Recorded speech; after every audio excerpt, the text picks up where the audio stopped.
За, тавлаг сайхан уу? Сайхан хурдж байна. Сайхан. Хавар өвлөсөж яхан чангал малчтай хувь тий. Энэ нөө чанга өвөл авар. Тий. Өвөл юу нүнд? Их хүнд. Одоо манай монголчууд нэг 44 оны Мэтэн жилийн зуд хэцүү болсон л гэж ярьдیں۔ Одоо тэгээд тэр нэг Мэтэн жилийн зуд яасан юм бол сонирхол нэг энэ тэнд юм хараал үзэж харахтай зэрэг энэ жилийн зуд чинь юу Мэтэн жилийн зуд юм шүү. Хүнд. Тий. Голдвол мал бол ер нь хөлдөж л өглөө шүү. Хөлдөж л өглөө. Тэсүүлд нь хэлтэй мал. Хэлтэйгээл яваад. Тэг нь одоо энэ жил төлөл бол авах тухай асуудал байхгүй. Ихэнх нь утгаар. Гэхдээ яг зарим газраа яг наран жишээн дээр бол гайгүй газар байх шиг байна. Тэнийг сони юм энэ баруун аймаг руу гайгүй. Одоо хөвсгөл энэ төр бол гайгүй шиг байна гэж. Зүүр таллал байна. Одоо өвөрхангай бас гайгүй. Хойд хэдэн самаараа жаахан хүн тэр төвгсгээр явал гайгүй л. Хинтээ Сүхбаатар Сүдийн. Хинтээ Сүхбаатар тэгээд энэ Орнговын хойд гэсэн Сүхбаатар нэлийн хийтэй Сүхбаатартай залхаад орнотын урд сум одоо булганы урд ураа матад бараг тэр чигээрээ шухал ер нь хамгийн хүнд хэцүүцүүд нь л өртөж явах шиг байна да. Би өөрөө чинь ярилцлаганд өрөөд хэлсэн. Учир нь бол одоо за нэгдүгürt бол энэ мал энэ өвлийн энэ одоо саяны болоод өнгөрсөн зүйл болж байгаа зүйлийн тухай ер нь малчид цаашдаа яаж юун дээр анхаарч явах юм. Ер нь Монгол малчин хүн одоо энийг хуучин уламжилт мал аж ахуйн хөтлөөд явах юм уу? Одоо байгалийн хачин чигтээ үзэгдлийн эсрэг арай нэг өөр хэм маягт орох юм уу? Одоо өөрийн чинь хувьд бол огт өөр хэм маягаар одоо шинэ үеийн малчин айл нэг юм байх шүү дээ. Өөрийгөө ядраахгүй, баг ядраах, малаа бас эрсдэл дуруулахгүй ихс зорилго нь тэр шүү дээ. Ингээд нэг үг сонсъё гэж бодохгүй. Малчт маань ч гэсэн бас сонсог. Яг одоо ер нь бол нэг хэлбэрт нь бол аж ахуй авч явж шүү дээ. Тэгээ энэ мал аж ахуй гээчийг авч явахад ямар шин шатанд ямар арга барилаар явах юм. Цаашдаа ер нь яах юм. За мэдээж хэрэг юу байшин бариад л одоо тансаг хачин амьдрал гэвэл хэцүү. Гэхдээ чиг хандлага нь аажмаар тийшээ орох. Ер нь л бид нар бол эцсийн одоо хамгийн одоо зөв сонголт нь энэ чиглэл рүү даалгавархан орох юм шүү гэсэн бодол төрөөсэй гэж өөртөө чи ярьж ирсэн байхгүй. Тэгээ өөрөө бол одоо сошиал зөндөө их хүмүүс дагдаг, бас үзэж хардаг, хийгээд байгаа амьдрал дээр байгаа зүйл нь зураг хөрөгтэйгээ тавигдаад идэг учраас бас хүмүүс ойлгох байх гэж бодож. Мань одоо жишээлбэл нэг юм одоо байшин барих хэрэгтэй, эрчимсэн мал аж ахуй болох хэрэгтэй гэдэг нь хиндэж хүрэхгүй л байгаа байхгүй. Тэгэхээр энэ байгалийн давтагдшгүй гэж хэлдэг энэ үзэгдэл чинь өдөр ирэх жил ирэх тусам илүү хачин занда аран шин гарнаа гэж штэ хүмүүс. Ер нь энэ шинжлэх ухааны үндслээрээ ч тийм юмнууд энэ байна гадны мэдээ зэтэй элдв юм дээр байгаад байна штэ. Тэгэхээр зэрэг одоо зөвхөн Монгол биш чинь одоо тэр л одоо цунами энэ олон давталтай газар хөдлөлтийн гадаадын оронд бол штэ яриулж штэ зарим газруудад гал хөс гардаг байдаг гэлэн. Тэгэхээр ирж байгаа энэ эрсдлүүдийг ухтаж ер нь ямар хэм маягт байх вэ? Ер нь малчин хүн ямар хөө хэм маягаар амьдрах вэ гэдэг талаар хоёулаа нэг сайхан яриад гэсэн. Ер нь олон дэлхийн хүн төрөлхтөн бол ер нь бүгд л адил. Нийтлэг бүгд идэн өмсөн зүүн нэг жохон юмар хоорондоо ялгарч ондоошдаг учраас нэг тусгай үндэстэн тусгааруулсан. Зөв. Тэгж явж байгаа юм шиг байна. Тэр монголчуудын тэр ондоошлол нь бол одоо энэ бидний яриад байгаа нүүдлийн соёл иргэншил бэлчээр юм аж ахуй Ондоошил. байна гэж ондоошлол. Зөв. Монгол хүн байна.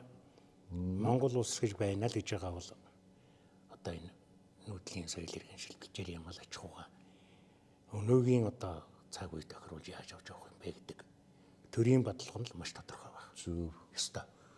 Тэгэхээр тэр одоо соёл иргэншил зан заншлыг чинь авч тээж яваа улсууд ч юм бол одоо Монголд бол малчдад үлдчихэж байна шүү дээ. Яг Өөр гэж бид нар үл тийм биш болсон. тийм биш болсон. Одоо бид нар уламжлалаа авч явъя, уламжлалаараа амьдрийгээд байгаа мөртлөө уламжлалаа одоо түгээгээд байгаа мөртлөө бид өөр уламжлалаараа амьдрахаа болцсон байхгүй юу? Зөв. Бид Монгол ихт амьдрахгүй байна. Зөв. Морь унахгүй байна. Тийм. Цагаан эдэг амс суулж идэхгүй байна. Яг Тэгэхээр авч яваа тэр цөөхөө хүмүүс чинь малчин. Тэгэхээр өнөөдөр зуданд нэрвэгцэн ч малаа өхүүлсэн ч бүх бурууг малчтад тогтдог юм бол одоо ерөөс байж болохгүй. Альва үндэсний чинь авч явдаг. Юугаа эрхэмлэн дээдлэх вэ? Юугаа их халамжлах вэ? Юугаа бодлогоор дэмжиж явах вэ гэдэг юм чинь бол төрийн бодлого байдаг учраас өнөөдөр төр бодлоготой өөрчлөлт хийх ёстой л гэж би боддог. Монгол улс Монгол хүн гэж байна гэж байгаа бол одоо малчид руу хандсан бодлого бол бүр тэр дундаа нүүдлийн соёл иргэншилтэй бэлчээрийн мал аж ахуйтай яг Монгол үндэстэн дэлхийд байна гэдгийг бүр гарцаагүй хадгалж үндэх хүмүүс чинь малчид учраас тэр л үгүй юм. Ер нь бол зүгээр нүүдлийн соёл иргэншил гэж яриад байгаа юм. Одоо зүгээр тэгж нэрлэх зөв ч юм уу буруу ч юм уу гэж одоо гадаад дотоод эрдэмтэн мэргэд судлаачид маргалдаал байдаг. Тэр талаар нэлээд судалсан том нам тохиол юмнууд байж л байдаг. Нүүдлийн буюу наматик гэдэг нүүдлийн гэж ярьж байгаа зэрэг гадаад улс орнууд бол энийг дандаа нүгэл тэнж явдаг. Нэгдүүлэг дараа нөхдүүд байна гэдэг ойлголтоор одоо ч тэр ойлголт байж л байгаа. За. Гэтэл энийг зөвхөн шинжилгээ ухааны үндэстэй ардын ухаан дээр нь тулгуурласан тийм оновчтой шилжилт хөдөлгөөн гэх юм өөрөөр одоо нэрлэж ойлгуулах асуудал гэж байна гэж. Тэгэхээр нүүдэл гэдэг чинь гэрээ ачаад нүгөөд явахын нэр биш. Ерөөсөн хаана очивол өвс соргог. Хэдийн үед хэдвэл ямар өвс нь хаанаа байдаг. Зөв. Хамгийн чимтэмжилтэй нь хаанаа байдаг. Аль үлрэлт нь хаанаа буух.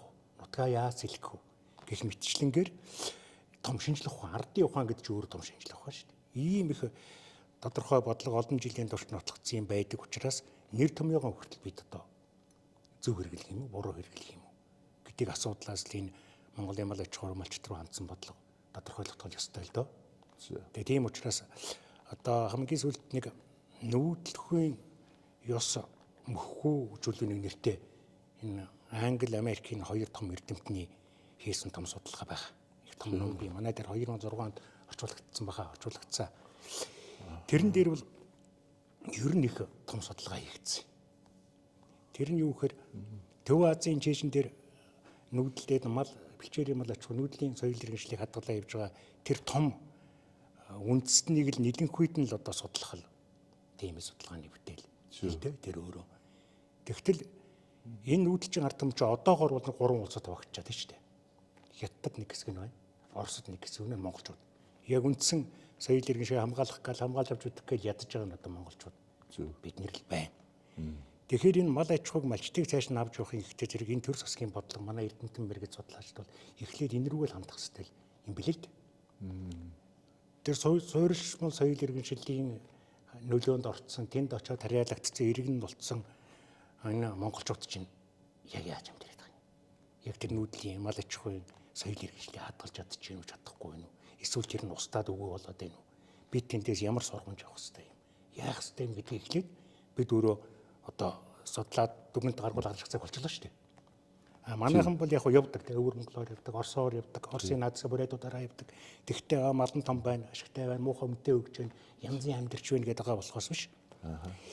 Энэ яг одоо дэлхийн эдийн анхааралд байгаа бид бас анхааралд нь оруулах гэж ядаад байгаа тэр одоо нүүдлийн соёл бэлчээрийн мал аж ахуй чинь суурьшмал болчвол ер нь юу нь болохгүй байгаа юм. Яаж устдаад байгаа юм. Энээс бид яаж хамгаалах хэрэгтэй юм гэж одоо ингэж одоо судлаж үзэх хэрэгтэй л болоод явчихсан л да. Тэгэхээр энэ нүүдлийн соёл иргэншил бэлчээрийн мал аж ахуй гэдэг чинь зөвхөн тэр нэг мал маллаад явж байгаа хэдэн малчтад тэдэрт нэг бас тусалчих гад тэдэргээ сонирхоод малчин үнэ өгтөөж бидний асуудал биш шүү дээ. Энд ч өөрөө одоо төр өөрөө энэ өнгөрсөн цаг хугацаанд дүгрэлтий чи энэ юм руугаа ямар бодлого явуулах юм бэ? Зөвхөн төрийн бодлого нь малчид зундан дэрвэгдэнгүүд хэдэн хэвэгдчихээд өв цавьчаад өгдөг бодлоготой байх юм уу? Эсвэл энэ уламжилж ёс заншлаа цааш нь хадгалаад Монгол улс орчинд тогтноход энэ мал аж ахуй малчинаа бид ямар бодлогоор удирдах жолоод явж явах хэрэгтэй юм гэдгээ л одоо тодорхойлох хэрэгтэй. Монголын уламжлал нүүдэлчин соёлыг одоо малчтал хонжооно гэдэг энэ засгийн газар Монгол төр уулуулыг л хайцсан шүү дээ. Одоо ингээд яг энэ нэрцээр ингээд явнаа. Гэтэл бол зуд элдвийн болонгууд нь нэг хэдэн өсдөж жил ортулчаал ингээд цаашаа нөгөө бодлого байхгүй гэдэг юм л да. Хаашаа хөгжих. Зүгээр одоо Монгол малчтал энэ Монголын түүхийг энэ соёлыг аваад ингээд өөрсдөө ядраад тарчиг амьдраад ингээд явах юм уу?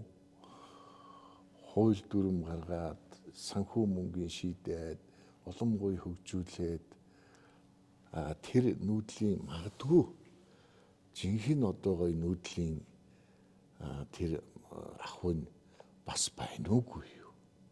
Тийм үү? Одоо бүх одоо бүгдээрээ л одоо ховд гарцсан хувийн аж ахуй эрхэлж байгаа хүмүүс яг нүүн гэдэг нь бол одоо сайн өөрөж хэлдэг зөвхөн малаа ачаад нүгэд явах биш. Гэхдээ тэрний цаана бүр одоо үнэхээр энэ жуулчид ирэхээр үзэхээр бүр их сонирхолтой болгох тийм ч загвар байж болно шүү дээ. Тийм ээ. Тэгэхээр одоо миний хэлэх гээд байгаа зүйл нь юу гэхээр зэрэг аль нэг тийшээ гармаарах. За яг Монголыг үзэх гэж хэдэн мянган жуулчин ирдгийг тэрний хэдэн хувь нь нүүдэлчин мал аж ахуйг үзэх гэж ирдгийг. За тэгвэл жинхэнэ нүүдэлчин айл тэр гадны хүн юу үзэх гэж юу хүсэж ирж байгаа юм. Хэдэн шорон замаар баахан довтлож байгаа нэг малчин айлд орч таргаж айлгилж байгаа юм уу? Тэрнээс илүү мэдээлэл авах юм. Тэр түүх үүхийг яаж малчтаар дамжуул цааш нь хүргэх гэх маягийн. За энэ бол одоо Монголоос урталчилж байгаа арга байхгүй л одоо сайхан зүйл. За Монгол хүмүүс тэр дотор малчтын хувьд ч гэсэн өөрсдөө тэр их гоё уламжлалыг хүнд ийм гоё одоо хүргэж гэх юм уу тээж яваа гэдгээр бахархаж ингэж явах нь бол сайхан.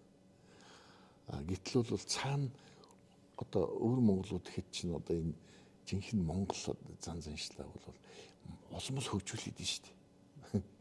Тийм үү? Одоо ядчил одоо босоо хүсгэн байж байна. Ингээд за тэгэхээр нэг зүйл нь бол алдагдчих. Тэр нь бол одоо яг мал аж ахуйгаа одоо тэндээсээ орлогоо олоод өөрсдөө хөгжөөд өөрсдийн амьдралын дээшлээд ингээд цаашаа явах боломж зүгээр таг зогссон. Одоо би хэлдэг байхгүй. Яг үүндээ бол аж ахуй нэгжээр тооцож бодож үзэх юм бол ямар ч ашиггүй бизнес хийж байгаа улсууд бол малчид болж тарж шít. Алдагдaltaй өрөнд барьж өгдөг. Өөрсдийг нь ядраадаг ийм зүйл биш.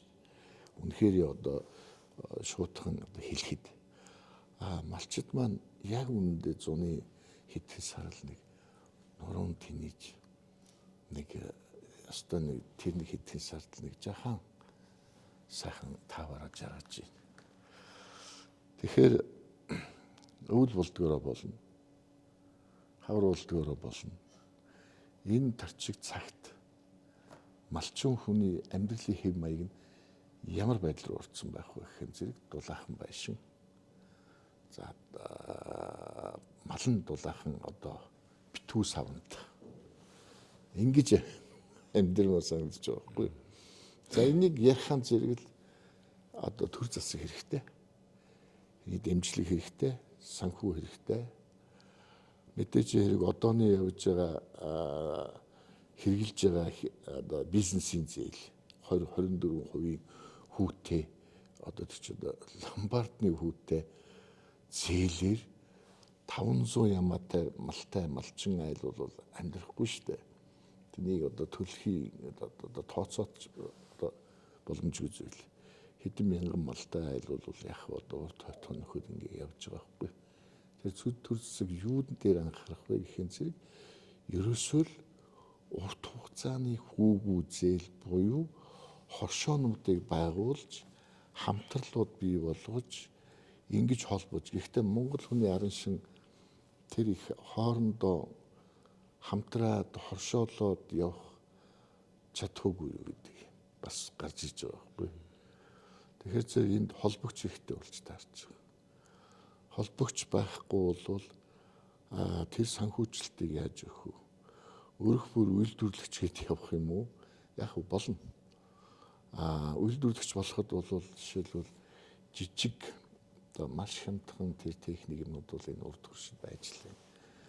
Тийм байдлаар ч одоо өөр монголчууд бараг фермийн чиглэл рүү аль хэдийн орцсон яваад байна шүү дээ. Тэгэхээр ингээд олон янзаар бодоод байхад би бас нэлээд удаа ярьж шуудлаа. Одоо дууслаа. Олон янзаар бодоод байхад бол арга байхгүй л одоо нэг төрийн бодлого орж ирээд санхүү мөнгөний асуудал гарч ирээд дахиад дээр нь одоо хой хүн өөрийнх нь зүтгэл хичээл зүтгэл хэрэг болоод ингэж явчихж байгаа байхгүй. Тэгэхээр энэ 3 4 5 мянган жил уламжлаад ирсэн цуснд нь суудсан нүүдлийн мал аж ахуйгаар явцсан малчд маань энэ шин долгион руу яаж таарч ажиллах вэ гэдэг зүйлүүд орж иж. Би бол нөгөө зүгээр л одоо фермер болгоод ингээл хийх бодохгүй байна л да. Ганцхан яаж жаахан тийм орлого ашигтай товаарлаг болгоод маллынхаа чанар байдал дээр анхаарад ингээ хөдөлгөөнд ороод гэсэн үг. Ийм байдалтай амьдралын дэвшлүүлэх үү гэдэг санааг би бодоод яриад байгаа. Өөрийн чинь хувьд жишээлбэл одоо яг л миний энэ яриад байгаа шиг одоо би өөрийн чинь фэйсбүүк хэлдэг юм хараад байхаар яг л нэг ийм л баймаар гэж харагдаад байгаа байхгүй. Жишээлбэл яаж одоо өөр нас хэд үрж जैन одоо өөрийнхөө бид тийм их ачаалалгүй гэхдээ өөрийгөө болоод өөрийгөө хамт одоо хөгжүүлээд малнч одоо гоё одоо чанарлаг гэх юм уу тав тухтай амьдраад өсөөд яваад байгаа нь одоо юуны учир вэ нөө яавал болох юм ямар арга барилаар ажиллаж амьдрах юм гэдэг л энийг би асууя л да. Одоо мал аж ахуй малчтын талаар гээд төрийн бодлого гэж одоо сүүлийн үед маш их ярьж байгаа. Тэгэхээр төрийн бодлого гэхээр л дээр дооргүй л нэг мөрөн бонг санхүү зээл тусламж гэж ингээл явчихж байгаа юм л да. За тэгж. Миний бодлоор бол төрийн бодлого гэдэг бол өөрөө их өөр байх хэрэгтэй гэж боддог. Жишээлх юм бол малчид яагаад малаа олон болгох юм? Тийм ээ. Яагаад олон болгоод байгаа гэдэг шалтгааныг бид тодорхойлох хэрэгтэй шүү дээ. Гэтэл малчтаа олон болгоод байгаа шалтгаан чинь малчид бас байгаа юм биш. Жишээ нь одоо нэг баахан өвсдөжэл өндөр өртөг зардал гаргаал баахан хөдөлмөр зараал 10 өхөр авчраал эмээлт дээр өгсөн ямар ч өртөг зардал гаргалгүй 20 өхөр бэлчээрээр нь явуулж байгаа авчраад өгсөн хоёр тэр нь ашигтай байгаа байхгүй юу? Тэгэхээр тэр малчин хүн бол өөртөө шалтгааллахгүйгээр малын олон болгох шалтгаан байна. Ягаад гэвэл малыг үнэтэй болгох, малын түүхий эдийг үнэтэй болгох төрийн бодлого тогтоод байна л гэсэн үг шүү. Тэрнээс малчин хүн нэг баахан малтай өөрийгөө зовоогоол өвөл хавар ингээд үлээ үзээд явахыг бодохгүй шүү дээ. Ерөөс бодохгүй. Тэгэхээр чи эдийн засагт хүнийг удирдаад байна шүү. Нэг л дагалдах бодлого бол бий л дээ. Жишээ нь мянгад малчин малаа 1000 болгоод байгаа 1000 малчин гээл нэг баахан цол өргөмжлөл юм өгөөл яваад хаа чинь бас хүн чинь яхав бас уран гэдэг бас малчны буруу биш байхгүй юу тэр чинь. За бас тийм. За 3 дугаарт одоо Монгол хүний уламжлалт сэтгэлгээ байна шүү дээ. Хотонд байгаа мал нь олон л болж байвал одооний бидний хэлдгээр кайп авч идэг. Ийм юмуд байна. За. Тэгэхээр үндсэн шалтгаан бол нэгдүгээр шалтгаан буюу тэр эдийн засгийн арга шүү дээ. Яавал аль аргаар нь явбал бидэнд илүү их гайгүй эдийн засгийн нэмт ус нэмэр болж эдийн төгрөг илүү олцохоор байна уу гэдэг юм руугаа л явна. За.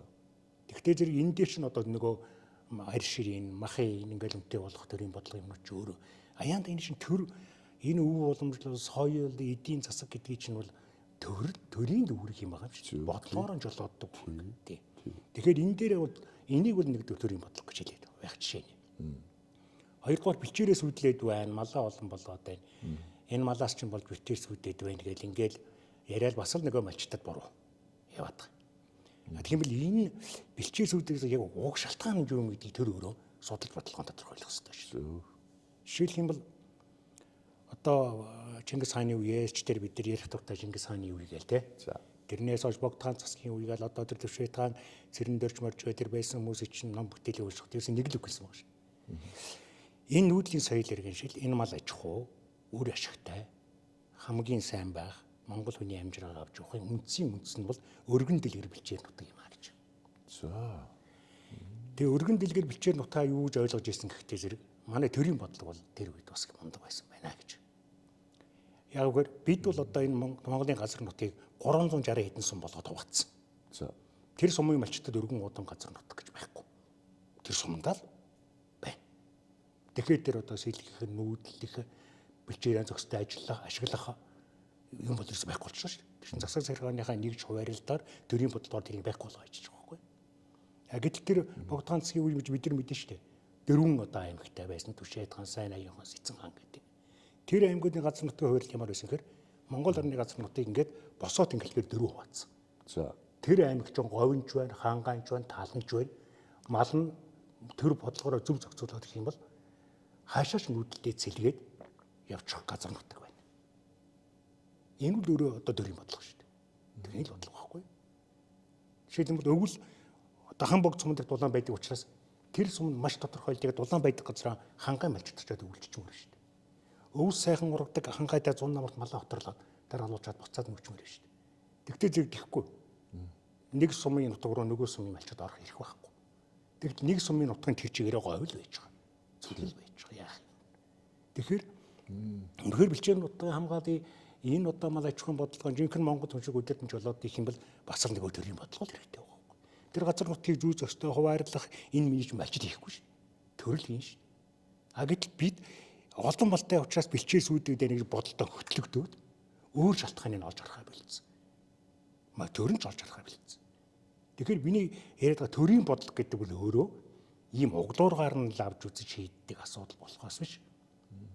Ойр зургийн асуудлыг шийддэг асуудал. Тэр ойр зургийн одоо өвс урган бол тэрийг зөв зохицуулаад гэх юм бол одоо өвсөө барих бэлчээр ам хамгаалах хашаа хоргоон барихаас чинь малчид өөрсдөө хийгээл явчих шүү дээ. Ер нь бол. Нөгөө талаар одоо айгүй тийм судалгаа тооцоо хийгээд дүгнэлт гаргах цаг бол болцсон байхгүй энэ мал аж ахуйн бодлого дээр. За. Жишээлх юм бол одоо манай Монголын малчтад 3 одоо ийм замын уулзар дээр л ирчээд байгаа. За эрчимцэн мал аж ахуй байх юм уу? Эсвэл дан бэлчээрээр явах юм уу? Эсвэл хагас одоо бэлчээрийн хагас ууршмал байх юм уу? Гэсэн одоо яг үндсэндээ 3 л хуваагдсан байна. Одоо бид хоёрыг бодож ирсэн айгүй бол бас өөр л байгаа. Тэгэхээр энэ дээр одоо энэ төрвөл жинхэнэ дүгнэлт судалгаагаа хийх ёстой шүү дээ. За 30 жилийн хугацаанд бэл мал аж ахуйгаа яаж өгч вэ? Одоо энэ хотоос гараад яваад харахад бол ямар нь мэддэхгүй өхөр л байна. Монгол өхөр гэж байхгүй болсон. Тэ? Хар тарлан гэхэд хар тарлан биш. Монголын ард гэхэд Монголын ард. Алатаа өгöd алатаа өгш. Гэр бордч ангус шулцсан. Гэтэл эний чинь Монголын малчид одоо мань үтийн хэрэг дуртай юмнууд ингээд 30 жилд орчлоо шүү дээ. Эндээс ч нэг бүх авчиртай байл. Эндээс ч нэг ухаан авчиртай байл. Эндээс ч нэг хуц авчиртай байл ингээл үзээл байгаа. Одоо тэгэхэд бол манай энэ одоо төр бол энэ дээр одоо эд хэмжлэгийн байгууллагууд бүх юм дайчлаад за ингээд малчид маань ингээд өөрсдөө санал манлаар таанаж гэсэн янз бүрийн хэлбэрээр үзчихлээ. Одоо цаашдаа энэ Монголын мал аж ахуй авч бол энэ дотроос бид юуг нь авч байгаа вэ? Сүүний аж ахуйгаа дан хар тарлан гарна явуулах юм уу? Зорчж байна уу Монголд? Энэ махны аж ахуйганда Монгол өхрөөр авч явах юм эсвэл Ангус Гилпорт хоёроор эргэлзүүлснээ Монгол мал болгоод цааш нь авч явах юм уу гэдэг имийг л одоо төр тодорхойлж өгөөд яг тэр хэсгийн дэмжмээр байна шүү дээ. Тэгэхээр Ангус энэ дэмжих гэдэг Гилпорт энэ дэмжих гэдэг байгаа юм шиг. Тэгэл энэ тэнцээс бүр янз бүрийн сүүний өхөр оруулж ирээл юу ч болгоод эн чинь тэр өөрөө нэгдсэн бодлохгүй байна л гэсэн үг. Одоо тэгэхээр төрийг ч буруудах юм байхгүй, малчныг ч буруудах юм байхгүй. Одоо Монголын төрвөл энэ мал аж ахуйн бодлого дээр 30 жил алдсан онцсон бүх туршлага дээр тулгуурлаад цаашид яах вэ гэдэг эрс тийм өөр шинжилгээ юм хийх хэрэгтэй.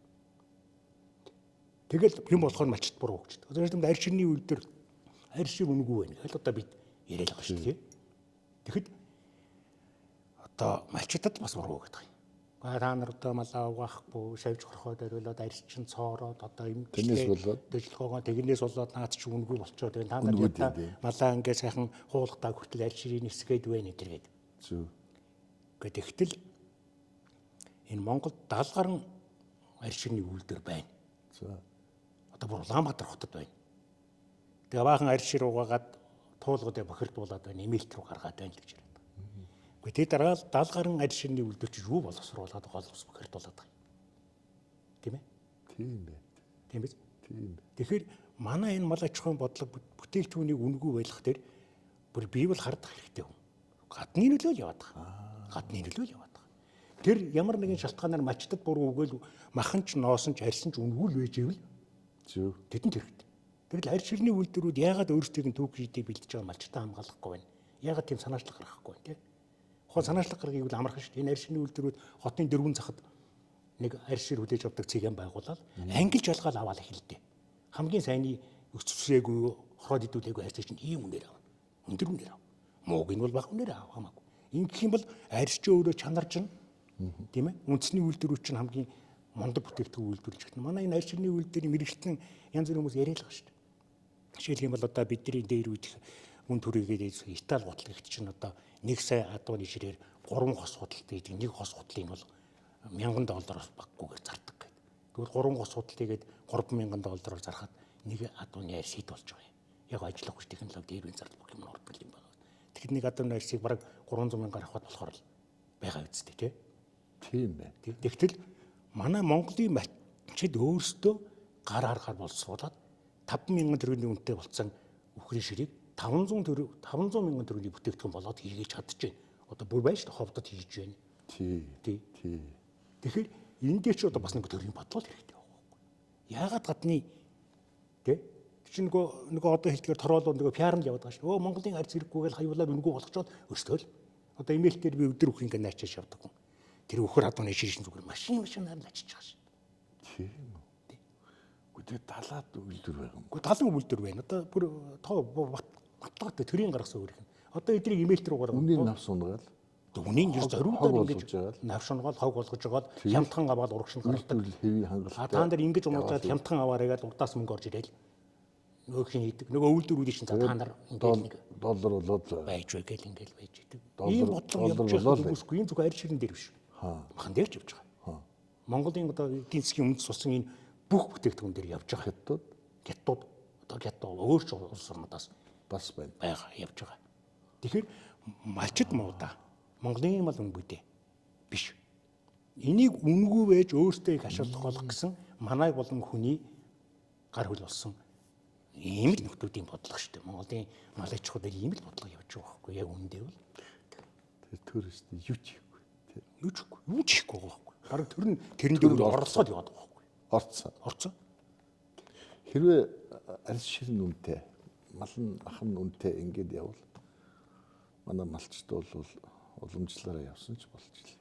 Тэгвэл ямар ч асуудалгүй шүү дээ. Асуудалгүй. Тэр эдийн засаг нь болж байгаа мал нь одоо бид нар чинь амьсгаанаас бусдыг ашигладаг гэдэг нэг хэсэг чи одоо их томордог байлаа шүү дээ. Одоо махнаас бусдыг л ажиж шүү дээ. Тэр махнаас бусдыг хаюулах бодлого бол бас л нөлөөх шүү дээ. Гадны нөлөөтэй явж байгаа шүү дээ. Даан ч нэгдсэн бодлого барьж болохгүй юм малчд. Махан тэдэр өгнөө. Арьсаа зарахгүй ийм үнээр өгөхгүй. Тааж болохгүй. Тий. Манайхны одоо өөртөө бас л нөгөө төрлийн бодлоготой л холбоотой. Жишээлх юм манайх одоо өвлжин зунжин нөгөө малчд нэг юм ба. Бүх малчд хаан банкны зээлтэй учраас одоо ястаа бүр хэлсэн үнээр нь л өгөхөөс өөрөөгөө цаг үе байна шүү. Энэ дээр нь л тоглоод байгаа байхгүй. Тэн дээр л тоглож. Тэгээд нэгдүгürt малчдыг өрнөөс гаргах хэрэгтэй. Одоо яаж гарах юм гэдэггүй. Өрийн дарамтанд орцсон хүн энийг тэр хүн хэдээр авах. Тэргээр л өгнө. Яг ийм байдалд ингээд таг гэд ингээд тулгуулчихж байгаа байхгүй. Тэгэл одоо авахгүй наад хогж авахгүй одоо арьс шил би надад авахгүй цорх байна. Тэгэл шууд жалган шидэж шít. А яг хэрэг дээрээ бол тэр чин бодлого нь бол ерөөсөө хямд үнэтэй авдаг байна тий. Арьс ширийг бол амар авч байгаа юм байна. Энэ бодлогыг бол юу штэ. Энэ бодлогыг бол одоо нөгөө энэ одооний төрийн яриад байгаа бидний яриад байгаа шиг аар сархан арга хэмжээгээр өөрчлөхгүй штэ. Тий. Ерөөс өөрчлөхгүй. Одоо энэ нөхцөл байдлаа дэвгүүлэлт хийгээд үндсээр нь өөрчилж ээж л өөрчлөнө. Жишээлх юм бол одоо бэлчээрийн мал аж ахуй, одоо бэлчээрийн малын мах галергээр бид нар гайхуулж штеп. Гэхдээ тэгээд гайхамшиг хаана байгаа. Бид яг гайхалтай гэж яриад байгаа мөртлөө гайхалтай болгож чадахгүй байгаа юм. Тэ? Энэ өөрөө асуудал шүү дээ. Жишээлх юм бол одоо Японы вагу хөхрийн мах гайхалтай, Солонгосын хануу гайхалтай, одоо Америкийн, Канадын, Ангус янзын, Европын Герфорд гоё л гэл ингээл. Тэгээд тэрийг одоо зарим нь килограмм 800 мянган төгрөгөөр чинь үү гаднаас авчраад идчихээн. Тэгэл ярьж байна. Тэгвэл бид нар тэрийг дуурайгаад өгчихгүй байхгүй. Тийм үү? Вагуг оруулж ирээд өсгөөд үржүүлээд бид нар өгчихгүй. Яг хүний бие болгоцсон юмыг хүн хизээж давтаж игээд үрдэн төрдгөө, ашиг олдгоо, нэмэргүй. Бид нар вагуг үзэхгүй, вагуг үзэж менежмент маркетинг хийж чадахгүй. Тэр вагу махыг манай Монголын цагаагаар юмд гаргаж чадахгүй. А бид нар юу хийх хэрэгтэй зэрэг тэр хүнд байхгүй юм аа. Хүнд байхгүй, бусдад байхгүй, Японд байхгүй, Солонгост байхгүй, Америкт байхгүй юм аа. Олж харж гэрээгээ хөгжүүлж ээж тэдэд үүсгэдэггүйгээр явна цаашаа. А хүний имийг давтчихийгээд гүйцэн гэдэг ойлголт бол ерөөс байхгүй. Тэгэхээр бид Монгол малын тэр бэлчээрийн гэдэг малаа яаж дэлхийн бүтээгдэхүүн болох юм бэ гэдэг л. Яг асуудал ч өөрөө тэр юм бодлоо шүү. Би надад чи ингэж бодоод байна. Одоо малчид өөрсдөө ярихдаа бол хагас жирлэг янгэр одоо аргал янгэр юм ах шиг мах идэж байна бид нар. За манай мал бол дандаа эмийн ургамлыг бүр ингэж сорчлон идэж дээрээс эмэл идээд байгаа. Махаараа дамжаад монгол хүмүүс бол ерөөсөө цул эрүүл мэнд эм идэж байна гэж байгаа. Тэгвэл тэр ямар эмийн ургамал идээд байгаа. Одоо тэр аймгийн, тэр сумын, тэр багийн доржийн мал гэхтэл тэнд сертификаттай. Ийм одоо нөгөө нохой хүртлийн чинь өөрийн түүхтэй хувийн хэрэгтэй байна шүү дээ. Тийм үү? Эцэг нь тийм ийм гэдэг ингээд дэлхийд гаргана гэвэл тийм зүйлүүдээр тэрнийг брэнд болгосон байхгүй. Тийм төрлийн ногоонууд. Магадгүй дэлхийд байдгүй ийм ногоонууд орсон. Та нарын тэр сүлжээний эмэн дотор чинь маш бага хэмжээгээр ордог юм чи энд зүгээр ингээд тэр чигээр ингээд байж байна. 0 витамин ч юм уу юу гэх. Ингэж нөгөө Японоос тэр үнэтэй махнаас илүү бүр хэд дахин илүү ч гарч магад. Энийг л хань брэнд болгож дэлхийд гаргах зарлах хэрэгтэй байхгүй. Тэгэхээр тэрнийг яаж стандартжуулах, яаж мэдээллийн бүртгэлд оруулах юм. Тэгээд одоо нөгөө хамгийн нэгдүгээр зүйл чинь шүү дээ. Бид нар энэ Evomic тарьдаг энэ зүйлийг огт одоо болох юмар гэдгийг. Тэр нь одоо бас зөв ч юм уу, буруу ч юм уу. Evomic тарьцсан гэхдээ гэдэг ингээд нөгөө мэдээлэл дотор нь байвал гадныхаа авах уугүй юу. Гэт ингээд их олон юмнууд гарч иж байгаа. Тэр ч одоо бас нэг л одоо тийм брэнд болохын тулд төрийн бодлого хэрэгтэй. Төрийн бодлого. Тэрийг малчдаж чадахгүй шүү дээ. Чадахгүй. Тэгэхээр наазах нь ихтэл одоо манайх чинь энэ хөдөө аж ахуйн мэргэжилтэн бэлддэг талаараа бол одоо дэлхийд 1 номерын бүтцтэй болсон шүү дээ. Хөдөө аж ахуйн их сургууль гэдэг одоо маш том сургууль. Энэ өөрөө дотор нь 5 сургуультай. За 3 эрдэм шинжилгээний хөдөө аж ахуйн сургууль төгссөн хүмүүс хайчдаг. Уу харин их тухай ярих гэж шүү дээ. 3 эзэмшлэгийн хөрөлтөнтэй. За. Тэгээд одоо яг манай энэ чиглэлийн эрдэмтэн мэргэд бол их юм хийсэ. Яахааргүй их юм хийсэн. Төрийн шинжилгээ ухаанчгүй. Төрийн мэргэжлийн хүний үгөө сонсохгүй болчихтой зэрэг эн чинь өөрөө болохоо бичиж байгаа. Тэгэхээр төр бол эхлээд ийм хөдөө аж ахуйн сургуультай юм бол энийг тултлан дэмжилдэг.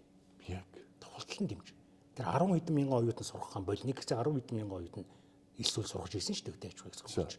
3 4 5 6 мянган оюутан тэрийгээ бүр тэр материал техникээс манай эрдэмтэд чинь төрөөс нээгээд эрдэмтлийн ажил хийгээд одоо энэ бүл зүгээр ийм тариа ийм тижэл ийм юм гээд одоо манай хөдөө аж ахуйн мэргэжлийн эрдэмтэд багш нар бол мундаг. Тэднийг нээцсэн юм нь үйлдвэрлэлд нэвтрүүлнэ гэдэг чинь асар их хөрөнгө шаарддаг байхгүй. Тэрэн дээр нь төр дэмжиж өгөхгүй байгаас манай эрдэмтэд бол нэг одоо энэ танхим дотор нэг шилийн горгонд нэг гахаан тараа юм уу нэг усан гахаа юм уу юм хийчээд тэрэн дээрээ туршилт хийгээл. За ингээд эдийн шинжилгээ бүтээл юмныг үнэлж үйлдвэрлэлд нэвтрүүлэхгүй болохтой зэрэг эрдэмтэд бие биендээ зориулсан бид нар ойлгохгүй шинжилгээ ухааны нэг том яатай бүтээл хэвлүүлээл. Ингээл байж байгаа байхгүй. Тэгэхээр эн чинь бол бид явахгүй шүү дээ. Одоо бид чинь эрдэмтэн мэргэдээ энэ ундаг улсуудаа энэ амьдрал бараг дээр үзсэн хүмүүсээ дэмжиж тэр бүтээл онол нээлтийн амьдрал хэрэгжүүлж байж хөгжнө болохоос биш. Тэ? Тэгээ тэрий чинь ярьдаг, хэлдэг хүмүүс нь тустай байна шүү дээ. Тийм биз дээ. Өдөө аж ахуйлаар ярьдаг цөөхөл хүн тэр их хурал дотор байж явах хэрэгтэй шүү дээ. Одоо энэ парламент суугчсан улс орнуудын парламентыг харж яхад одоо настай долгой буур суудсан нэг нөхдөө чимээгүй л тийм сонин уншаал сууж идэг. Яагаад тэгэхээр тэр хүн бол ярих юм аа л ярина. Ердөө л Тэг мэддэг, судалсан, үтцсэн, тэгэл харцсан. Бусдаг шүүдэн зөвхөн тэрийгээ сонсон. зөв. Ерөөсөө одоо сонгодог парламент өөрөө тийггүй. Манайд бол 70 зургуулаа боловсруулалт мэддэг, эрүүл мэнд мэддэг, мөнгө занх хүүш мэддэг, газар тариа хэмж мэддэг. Тэг бүгдийг ярьж байдаг. Тэгэхээр тэд нар бүгдийг яриад байгаа учраас мэрэгжлийн хүмүүс чи ярих орон зай байхгүй болчиход шүү дээ. Зөв. Тэ? Тэгээд тэр мэдж байгаа юм шиг ярьж байгаа нөхцөл шийдвэр гаргаад байгаа болох тэр тэр мэдээд байгаа улсууд нь юу ч болж байгаа шүү дээ. Тэгээд тэр танхим дотор чи яг үндэ амьд гişүүн байхгүй болчиход байгаа байхгүй. Амьд гişүүн гэж одоо Зүгээр л үсцсэн. тэгэхээр тэр бодлохгүй болчиход байгаа байхгүй. Элдв юм руу бүхэл салбар руу орж. Одоо нэг сэтгүүлч хүн мөнгө санхүүгийн бодлого яриад тахтаа зэрэг чинь. Одоо яах юм те? Бас хэцүү л үсттэй. Тэгэхээр Монгол малын махыг одоо энэ дэлхийн түвшинд гаргахад бас л гарцаагүй төрийн бүр эрс тийм шинжилгээний бодлого хэрэгтэй гэж би боддог л доо. Ер нь бол.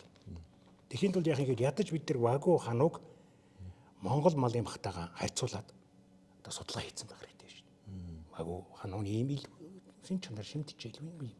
Монгол малын мах нь бол ерөөсөө бүр яхаа аргагүй. Ийм бэ гэж ядаж ийм юм байна. Тэр нь шин чанар бүх юмараа нөгөө махнуудаас илүү бивэл илүү гарцаагүй илүү байна гэж бодож байгаа. Яг тэгвэл нэг юмд хийгээд шахаад бурдчихгүй шүү дээ чинь. Тэгэд илүү гэдгийг мэдэх юм бол төр өөрөө бодлогоор энэ малаа дэлхийн брэнд болгох болсон хүчний бэлтгэх хэрэгтэй, менежмент хийх хэрэгтэй. Ямар ч маяг үн хаяад сургаад бэлдээд. Тэгэд бид нар Монгол бол Монгол малын маха одоо нэг хятадын захын нэг тосгоны хэрэгцээг юм уу? Энэ хойшоо үүд байгалийн зэргийн дөргийн хэрэгцээг юм хангахаар бэлддэг биш. Дэлхийн дээр нэг 3-4 мянган тэрбум байдیں۔ гэсэн. Тэдний хэрэгцээг хангадаг болохоор Монгол малын бодлого явах хэрэгтэй. Тэхийн тулд яах вэ гэхээр бид нөгөө бус дорнд байхгүй юм л ашиглах хэрэгтэй. Жишээлбэл бус дорнд байхгүй юу вэ гэхээр манай товрын зам байна. Товрын зам хаач байхгүй. Манай төврийн замыг шинжлэх ухаан болтол хөгжүүлж ирсэн үе би. Хавар аваад тэр товрын замаар шинжлэх ухааны үндэстэй бүр судалгаа тооцоон дээр маршрутыг гаргаад ийм замаар явна. Энэ ханга бол энэ тагтад 3 хон энд ийм ургамал байгаа. Тэр ханга тэнд услана. За энэ замд нь юундаа хужир байхгүй бол хужир тарина. За тэнд яг тэр тарилгыг хийн. Яг тэдэн сарын тэдний өдөр тэнд ноосыг авна. За тэдэн сарын тэдний өдөр өгөх газар очсон байна. Гэтэ тэр ив ирүүл бөгөөд жинхэнэ дарган ийм мал. Гэхдээ шууд онгоцоор. Адгүй туун гэдэг бол бэлчээрийн мал аж ахуй руу хэрглэж болохгүй зүйл бол тэр ажих ерөөсөө малчин өөр яг үншил баг. Маш тайван байж дураараа бэлчиж явж байж махан яг жинхэнэ мөн чанараараа байдаг. Тэгэхгүй бол машин дээр чихэл ачаал аваад явах юм бол хүн стресстэй адилхан маж өөр стресстэй. Тэр бүх мөн чанар нь алдагдана өөр. Тэгээд тэр товроор авэйтсан малаа нэг хэд хэдэн газар бид тийм эрүүл бүс байгуулах хэрэгтэй. Тэгэхдээ тэр эрүүл бүс нь бол бүр шилж сонгогдсон байгалийн хамгийн шимтэж хэлтэй өвс ногоо ургадаг, тунгалгаас урсдаг тийм газар. Тэнд рүүгээ оруулдаг. Тэнд нь одоо дэлхийн хэмжээний одоо мал эмнэлгийн лаборатори байгуулдаг. Тэр лүүгээ эрүүл мал авдаг. Эрүүл мал гэдэг бол тэг үнэтэй авдаг тэрийг. Эрүүл малын үнэтэй авдаг. Тэгээд тэр чинь тэнд нь оруулаад сайхан эрүүлжүүлээд тэгээд одоо нөгөө дэлхийн тэр бомб нууцаар. Дэлхийн тулд яах вэ гэдэг зэрэг тэр бүс дотроо аялал жуулчлалыг давхар хөгжүүлнэ шүү дээ бид. Нэг байхгүй маань дагуулж босод юм хөгжүүлдэг. Ерөөсөө ямар ч аялал жуулчлалаа сурталчилдаг. Тэгээд тэр товрын замыг чинь ингээд дагаал нэг зөв товр хийж байгаа усууд чинь гоё сүйхт хэрэгтэй ч юм уу нэг морин дэрэгтэй чингэлэг аваад явж байгаа шүү дээ. Тэргүй. Тэрэн дотор нь байрлаа. Тэр мал яаж туути ямар өвс идти яад ингээл жуулчд чинь тийм юм сонирхох шүү дээ. Монголоос өөр юу сонирхох ямар өсгөл далайг үзэх гэж баг ер нь ирэхгүй дээ. Одоо далаа юу л байна гадаадад далай л байна шүү дээ. Ер нь бол тийм. Тэгээд тэр бүс дотроо сайхан онгоцны буудлыг байгуулад одоо том үзэсгэлэн гаргах хэрэгтэй шүү дээ. Яагаад болдгоо тэр бүс нутагт ургаж байгаа 300 төрлийн ургуулаа ургамлаар гэр бар хийгээд үзэсгэлэн тавиад тэгэл дэрхийн тэр хүнтнүүд онгоцоор ирээл тэнд амраал аялал жуулчлалын бүс болцсон тэр нь. За танаа одоо идж байгаа мах чинь ийм 300 төрлийн ийм ургамал юм иддээ шүү дээ. Тэгээд тэрийгээ сутчлаад аялал жуулчлалаа хөгжүүлэх мөнгө олоод дэрхийн тэр хүнтнүүдийн мөнгийг саагаад тэгээд тэд нар ч өөрсдөө ирээл яач нь онгоцоор ирээл мах аваа явчихна. Гэхдээ дээр үед одоо социализмын Энэ бол шүү дээ үлгэр юм шиг санагдаж магадгүй. Гэхдээ бэлчээрийн мал аж ахуйг Монгол соёлын хөгжлийн Монгол улс бай Монгол соёлын хөгжлийг авч үлдээ бэлчээрийн аж ахуй малаа үнд оруулах гэвэл ийм бодлого хийхээс өөр ямар ч арга байхгүй шүү дээ. Ямар ч арга байхгүй. Тэгээ эрүүлжүүл мал эрүүлжүүлнэ гэдэг чинь өөрөө бас өөр үйл явц шүү дээ. Манайхан бол 70 сая малаа 71-ийн тариад эрүүлжүүлээл одоо эрүүл байна. Өөдөр чинь барахчгүй. Тэр шиг худлаа юм байхгүй. Манай шиг Монгол шиг онгон зэрлэг байгальтай ийм хаан амтан хонь мал нь холилдоод явж байгаа улсад бол зүгээр орон татвал захын зээрээс л албар төвч аавна. Энэ эм тэрэгийн чинь буруу гээл манайхан яриад байгаа. Зөв хэрэглэх, зөв цаг хугацаанд зөв хэрэглэнэ хэрэглэх ёстой шүү дээ. Тэрээс хэрэгтэй гэдэг чинь шинжлэх ухааны нотлоо тэр эм тэрэгийн чинь гаргацсан байна. Манайхан бол эвомик хийж байгаа л арьс махны хооронд хийх тариаг шууд маханд нь шааж хийгээл идэлүүлээд баярлуулээд ингээл болох байгаа юм чинь. Өөрсдөө тарих хэрэгтэй юм уу малын эмч? Одоо малын эмч одоо хувийн мал эмнэлэг гэдээ байна. Байна. Тий.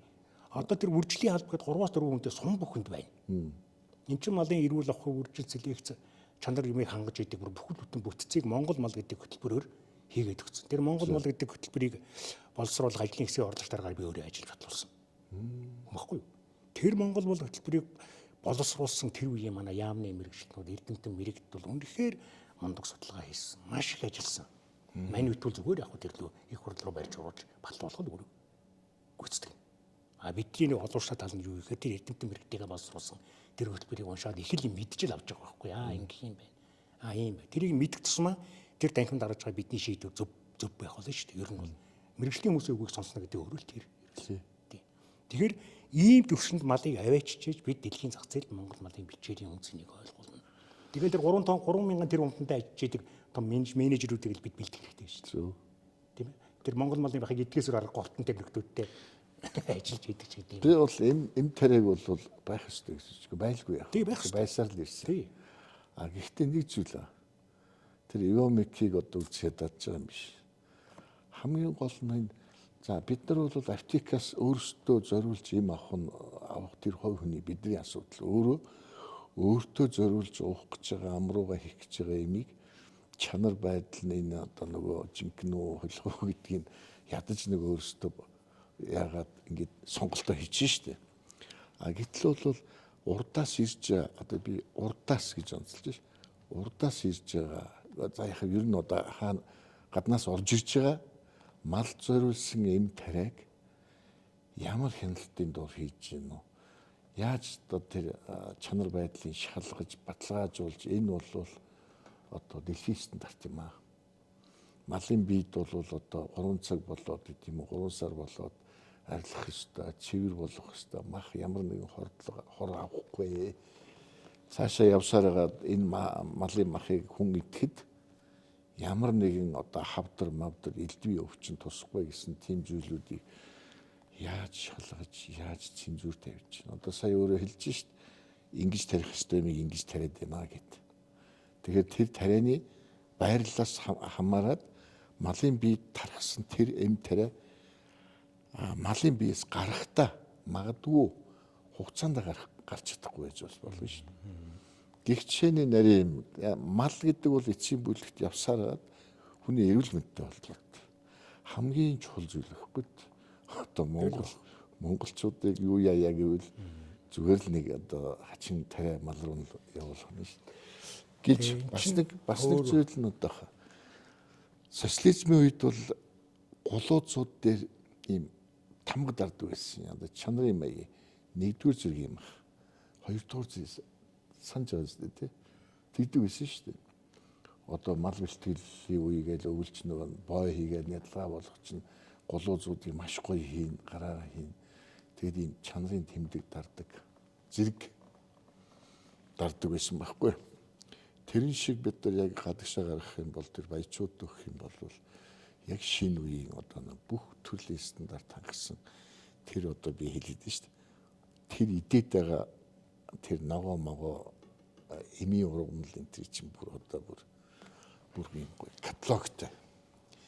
Энэ тэдэн сард энэ ийм одоо эмийг юу ногоо иддэг. Энэ ногоо нь бол хүний биед ийм сайн үзүүлэлт өгдөг.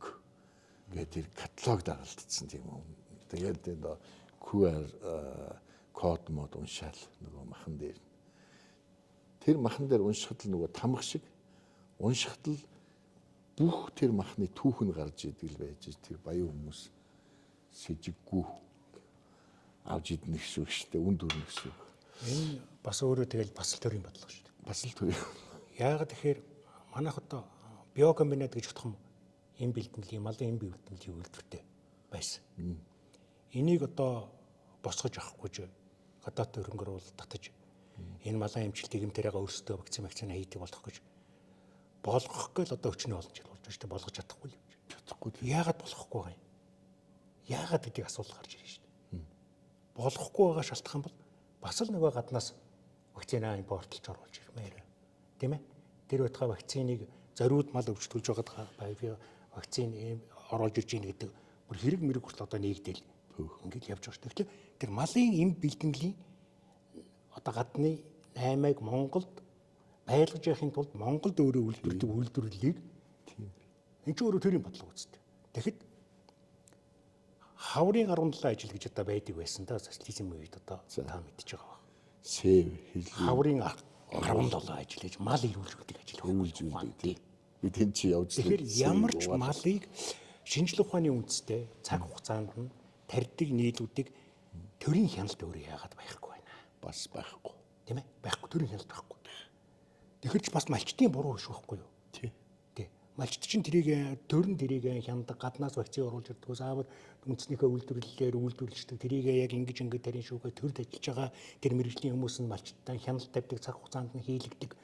Энэ төр байх юм бол малчт тэр журмаараа л явна. Тэрийг хийхгүй байгаа учраас малчт эрүүл байл гэхээр энэ мэрэгжлийн биш болсооч яах тэгэл орж иж байгаа бүх юм тэрийг л авч хэрэгэлт юм байна үстэй. Тэгэхээр бас л нөгөө нэгдсэн төрийн бодлого гэдэг юм чи өөрөө чухал. Нөгөө талаар мал эрүүл байх үндсэн шалтгаан чинь бол бас мал өөр үнэтэй байхтай л холбоотой юм шүү дээ. Жишээ нь тэр миний эрүүл ус байгуулна гэдэг гарав. Эрүүл малыг үнэтэй авдаг байх юм бол малаа үнэтэй өгөхийн тулд хүссэн хүсээгүй нөгөө малын эмчийн араас л гүйн малчд. Би энэ малаа одоо намар тийш тэр бүс рүү ингээд үнэтэй нийлүүлэх юм байгаа юм. За энийг яг намжуурын таваа мэрэгжлийн үнээр нь тариулах хийлэг яг та нараар хийлгсэн сертификат тийм юмнуудыг үсчээж энэ малыг авд юм байна. Зөв. Тэгэхээр за та нар малаа ирүүлжүүлээч гээл үгэл дуулаалах юм байхгүй. Үнэтэй л авж байгаа бол хүссэн хүсээгүй үнэтэй өгөхийн тулд малаа ирүүлжүүл. Тэгэхээр эн чинь бас өөрөө л одоо төрийн бодлого. Гэхдээ одоо энэ тэгвэл хүний эмчээс эмчгийнхээс илүү малын эмч маш олноор нь бэлдэх хэрэгтэй юм биш. Үгүй мал ерөөсөө одоо энэ хүнс гэдэг юм тийм ээ. Бид нар малын эмчийн бүр дутагдлалд орцсон. Тий. Бид нар хүнсний аюулгүй байдлыг тэгээд малын эмч яаж ажиллах, яаж цалинжих, ямар хүч хөдөлмөрөөр тэр айлд үйлчлэх тухай одоо төрийн бодлого нь байхгүй. Одоо тэгээд энэ одоо ардчсан нийгмийн эсрэг юм ярьж ийн гэх бах та. Яг үндэ миний бодлоор бол мал эмнэлгийг хөвчсөн бол хамгийн буруу байхгүй. Хүнсний аюулгүй байдал гэдэг тухайн үндэстний аюулгүй байдал. Жишээлбэл энэ бол одоо энэ гадаад улс орнуудад сүүг их хэрэглүүлж байна те. Одоо мэдээж сүү уусан хөвч нь маш хурд өсөж байгаа шүү дээ. Одоо хятадын иргэд ягаад том болоод энэ Европ орсуудын бие мэл томтой хөгжил мөгжил аймаар байна те. Тэрөөсөө өдөрт нэг аяг сүү гэдэг норомч нь тэнд явж байгаа шүү дээ. Тэгэхэд тийм хэрэгцээтэй үйлдвэрлэл рүүгээ төр жинхэнэ татаацаа өгдөг. Манайхан тийм татаац гэх юм бол хэдэн сүүний фермүүдийг дэмжих гэж байна. Бидний төсөө мөнгөөр гэж. Гэт тэр улс орн тэрийг юу гэж сурталчлах вэ гэхээр энэ үл тэр хэдэн фермерүүд өгж байгаа юм бишээ. Иргэдийнхээ энэ үлдэгдэл үндэсний аюулгүй байдал хоёрдынхаа иргэдийнхээ эрүүл мэнд рүү хийж байгаа хөрөнгө оруулалт юм аа гэж ингэж ийм хэмжээнд ухаан авч үздэг. Тэгэхээр бид тэр ноосны урамшуул, ноолуурын урамшуул, сүүний урамшуул гэдгээ үндэстний эрх ашигын төлөө хийж байгаа гэдэг ойлголт өгөх нөгөөд үндэснийхээ эрх ашигын төлөө хийдэг болох бодлого бас бидэнд хэрэгтэй л байгаа шүү дээ. Ер нь бол дээр үе социализмын үед малын эмч нарыг их хүндэлдэг. Малын эмч нараас их айдаг. Малчин айлд малын эмч очно гэж нэгдлийн дараа хэмжээний хүн өчтдөг байлаа шүү дээ. тэгэл баг. Тэр чинь бол хамгийн Аргагүй дээ манайч өөрөө мал аж ахуйн юм чинь Тий. тэр хүний л Тэгээд яг зүгээр өлсөд гэх юм уу тэсвэр алдаад нэг мал гаргаад идсэн. Тэрнийг нөгөө Акт тавиулах гэж нэг тал нь тэр. А нөгөө тал нь бол тэр хүндлэл гэдэг нь угаасаа нөгөө малдаа тэр хүнийг одоо жишээлбэл тэр хүн чинь малын эмч гэдэг чинь бид нар ч гэсэн эмч хүнээс ус юм идэг шүү дээ. Тэгэхээр зэрэг тэр малын эрүүл мэнд дээр малчин хүн өөрөө их анхаарал тавьдаг. А хэрвээ миний мал өвчтэй гарчвал яана гэсэн тэр айдастай энэ төр байдаг байх нь шүү дээ. Тэр малын эмчийг бол шууд дээшээс нэрмэл уудаг, дархан уудаг. Одоо эрэгтэй хүн чинь малын эмч нэгдлийн дараа тэр л байлаа шүү. Тэгэхээр одоо ингээд 100 тэр үед бол малчин цөөхөн байсан. Одоо 170 малчин айл гээд ингээд ботход маш олон тооны малчин малын эмч хэрэгтэй болсон шүү. одоо жинхэнэ малын эмч хэрэгтэй л байна. Тийм шүү. Тэгэхээр хүнсний аюул гэж өөр үндэсний аюулгүй байж. Тийм. Заавал малын эмч. Тэгэхээр мэрэгжлийн хүний үгийг сонс мэрэгжлийн хүнийг ашиглаад миний хэлээд чи өөрөө л ерөөсөө тэр байхгүй. Жишээлбэл энэ хүнсийг хүртэл хэрэглэхдээ бид зүгээр сошиал дээр буруу гэж хэвсэн бол буруу, сайн гэж хэвсэн бол сайн гэж хэрэглээд байгаа шүү дээ. Тийм шүү. Тэгэхэд одоо энэ усыг тийм бид нар бол хийж үсэн ундаа ухаараа одоо яснаас хэрэгждэг. Одоо балардаг болохгүй л байгаа шүү дээ. Гэтэл тэр чинь бол тэр хийжүүлж байгаа юм даа биш. Усандаа байгаа байхгүй хамгийн гол. Зөв. Ягаад гэвэл хийж үсэн ундаа хийхин тулд усыг бүгдийг бүр эцсэн тодол цэвэршүүлээд ямар ч эрдэсгүй болгочих. А эрдэстэйгээр нь тэр хийж үсэн ундаа хийх юм бол нөгөө хийжүүлж байгаа зийнхаа найрлагатай нөгөө эрдэсчүү холилдоод мөн ч тань алдагдуулаад жинхэнэ кола гардаг байх жишээ. Тийм ээ. Гэтэл тэр хийж үсэн дээр усандаа л байгаа байхгүй жишээ. Тэ. Гэх мэтлэнгээр бид энэ хүнсний аюулгүй одоо махан дээр чинь тэрийг л бид ярина шүү дээ. Хятад хүн махыг яаж боловсруулж идтiin гэдэг бид бодох хэрэгтэй байна. А Монгол хүн яаж боловсруулж идтiin гэдэг бодох хэрэгтэй байна. Бид уламжлалт хоолоо хэрэглэнэ гэж уламжлалт хоолоо зөвхөн мах гурил гэж ойлгочихвол байна. Гэтэл уламжлалт хоол гэдэг чинь бол хоолндоо биш хэрэглээндээ л байсан байгаа шүү тийм ээ.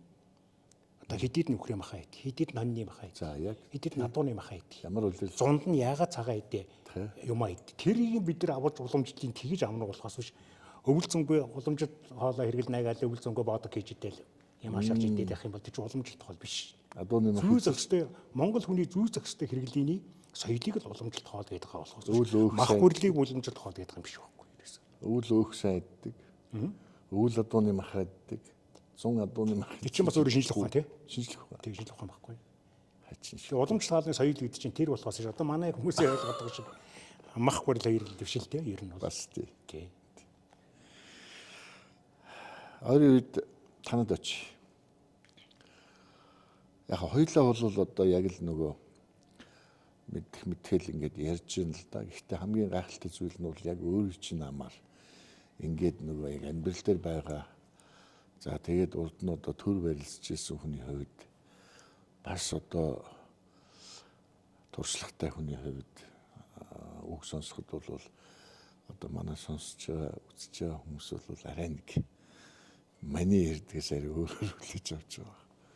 Одоо харин хэдүүлээ хоёулаа нэг хизээ явах байна. Энэ 7 хоногийн сүүлээр юм уу? Танад очиод би танад очиод үзүүлэх гээд байгаа зүйл нь бол за нэг юм малчин айл нэг юм л байх ёстой юм. Нэг хараад авчаарай. Алгуурхан гэд нэг ийм байдлаар шилжихийг л хичээгээрэй гэдгийг л хэлэх гэж байна. За тэр одоо илүү өстой нэг үнэхээр одоо гайхалтай одоо цаашаа ингээд хөгжөөд явна гэвэл төр заавал төр хэрэгтэй болж таарч байгаа байхгүй. Би одоо шин малчин гэдэг нэг төсөл мэдчих чадах юм одоо бичиж байгаа. Шин малчин гэж төсөл нь дотор нь яг л одоо битгий яриад байгаа зүйлүүд ингээ ороод явж байгаа байхгүй.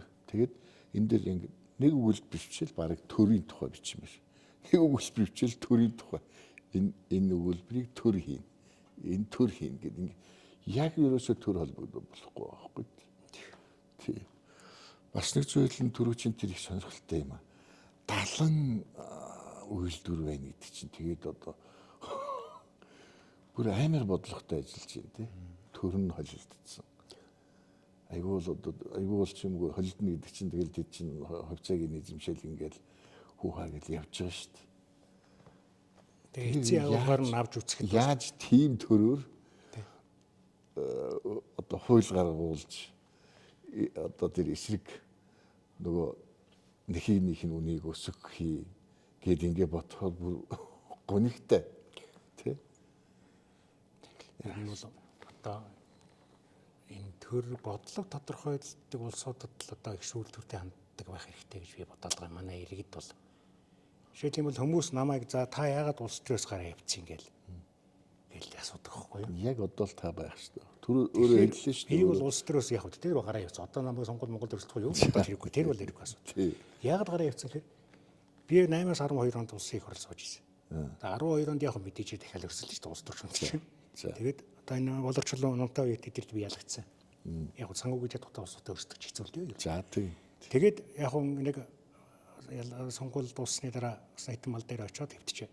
Хөвтөж яхад нэг юм бодогдож байгаа. Тэр их хурлын танхим сууж хаад надад бодогдсон юм байна. Энэ их хурлын танхим дотор чинь ард түмний амьдралаар амьдарч үзээгүй хүн суугаад ард түмний хувь заяатай холбоотой шийдвэр гаргана гэдэг бол ер нь л бүтэхгүй асуудал юм байна л гэж ингэж би бол тийм ойлголт бол би авсан байхгүй тэндээс. Тэгээд бодож байгаад ерөөс энэ хүмүүс юу хийх юм бэ? Бүгдийг хийж үзье. Зөв. Бүгдийг хийж өөрийн биеэр хийж үзэж байгаад одоо нэг худлаа яриад яг эргээднээс ууч хийгдсэн бодол бол байсан. За. Тэгээд малчин болсон, модч нэг болсон, ингэж ногоолч ийм болсон. шийдвэр ийм хууль хийждэг вэ? Дахиад өөрчлөн бол үйлчлүүлсэн. ингэж гişүүн байхдаа хийж чадаагүй. Яг нөгөө амьдрал дээр одоо хэдэн малтай болоод ирэнгүүт ийм хууль оруулчихгүй яаваа гэдэг дутуу. Бүгдийг хийж үзэж байгаа байхгүй өөрийн биеэр. Би үл нь бүгдийг хийж үзээ одоо баг хүмүүс мэдж байгаа. Ногоо сонгийн тарихаас гисүүлээл, мал хариулахаас гисүүлээл, мод тарих тэгэл тэр дахиад үржүүлэх, нохоо үржүүлэх бүгдийг хийсэн. А тэндээс би юу мэдж авч байгаа вэхээр те. Одоо би чинь амьд болж байгаа байхгүй. Эдгээр чинь ийм бэрхшээл байд юм байна. Ингэх ёстой юм байна. Шийдвэрийг ингэж гаргах ёстой юм байна. Ингээгүйгээс бид нар чих алдаад идэм байх шүү гэдэг юмыг. Тэгээд яг нөгөө энэ хийж байгаа ажилдаа нөгөө одоогийн залуучуудын хэлдгээр хоббироод тэгээд улс төрөөс гараа явуулсан байхгүй юу? Хоббироод. Хобби. Тэгээд 60 хүртлийн хүн маш олон төрлийн ажилт хийж үзсэн. Ер нь би бол үзье гэсэн болгонод үзье гэж бодсон. Үзье гэсэн болгонод үзсэн. Гэтэ тэр бүхнийг амьдрал хэрэгжүүлээд би өөрөө гоё амьдарч байгаа юм биш. Чадахчгүй тэрийг. Хийж үзээд энэ нь болд юм биш үү? Энэ нь болдгүй юм биш үү хүмүүсээ. Гэд хилээд өгчих юм бол миний 10 жил туурсан замыг тэр хүн бол 5 жил туулна. Би 5 жилийн хэмнээд өгч гэдэг чи одоо нэг үгээр л юм том одоо буян гэх юм уу тийм ээ. Одоо намайг дуурайгаад гоё амьдрах гад гашаандаа модрох гад бас нөхөр дахиад нохоо үржүүлэх гээд явж байгаа хүмүүс та нар энэ дээр нь битээ алдарыг хийдээд өгсөн байгаа. Тэр миний алдааг тавтахгүй. Тэр хугацаараа л цаг хугацаа юм шүү дээ. Энэ дэлхийд дээр хамгийн үнэтэй юм цаг хугацаа л байдаг юм чи ерөөсөө. Тэгээд яг манайхаар нэг очи яг бид уг нь бол хоёулаа бол одоо орчин үеийн малчин хүн яаж амьдрах хэвтэй юм гээл те. Ингээл одоо ярил хүмүүст сонин л доо. Тэрийг бол зүгээр бодит амьдрал дээр нь ярьсан юм. Тий. Ихтэй. Орчин хүн ядаж байшингаа ингээд нэг өвлжээ хаварчаан дээр бачуулах зүгээр байдیں۔ Ичмүчээ наа нар ингэж юм хий. Ядахтаа нэг дээвэр дурганд дэрвэд яндан дардар хийхэд эргүү хавар өвлийн үлрэлийг өнгөрөөшүүл ингимээр байна. Энд тэргээл үзүүлж яриулах гоё. Ягаад гэвэл манай монголчуудын зам байдаг шүү дээ. Ерөөсө хилээд уншаад хийдэг.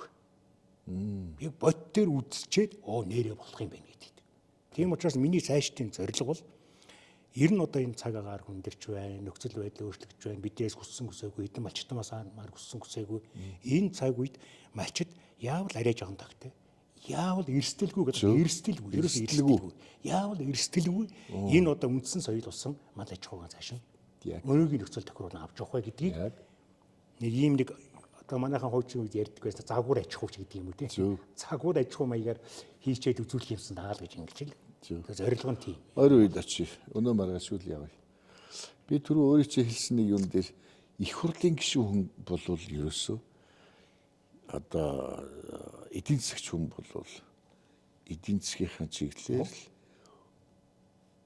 ажилдаг. Тэрнийг номоо хараад одоо тэр босдон тэрийг сонсдог. Тэгээ босдон тэрийг сонсдог. Тэгээ сонсголтоо мэрэгжлийн хүний үг сонсчоод тэрийг сонсдог бас. Тийм ээ? Өрөөндөө дуудаад авид л тэр сая эдийн засгчдыг. Тэгээ манайх руу ийм хууль орж ийн. Эний талаар мэрэгжлийн хүний хувьд юу гэж бодож байна? Ямар үед ингээд бас тодорхой мэдээлэл авчаад тэр парламентын мэрэгсэн парламентын үгийг сонсох хэрэгтэй шүү. Өөр ямар салбар руу орохгүй. Юу хэрэггүй. Тэгэхээр л болохоор хийж байгаа. Яг л тийм байхгүй. Тийм л парламент байсан. Одоо сонгодог хэлбэрлүүгээ явна гэдэг тэрийг хэлдэг юм байна гэж боддоо шүү дээ. За баярлалаа. За. Яста гоё миний нөгөө ингээд загтанч ирсэн хариулт авах гэсэн хэдин сэдвүүт минь хариулт өгчлөө. Одоо хоёлаа дараагийн алхам бол танай гэрт зочлоод Монгол малчин айл нэг иймэрхүү ирээдүйд нэг иймэрхүү байх юм шүү гэдгийг л хоёлаа ярьж болж байна. За амжилт хүсье. За баярлалаа. За